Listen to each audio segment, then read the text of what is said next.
ചിരിയോടെ എന്തോ പറയുന്നതാരൻ പ്രിയമാർന്ന പൂപ്പാട്ടിൻ ശ്രുതി എന്ന പോ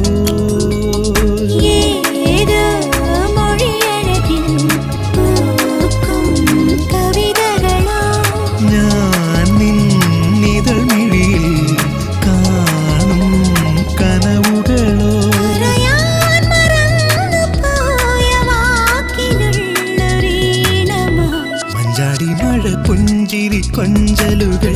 പഞ്ചാരമണി ചുണ്ടിലെ ചുംബനങ്ങൾ എന്നോട് പറയാത്ത സ്വകാര്യങ്ങൾ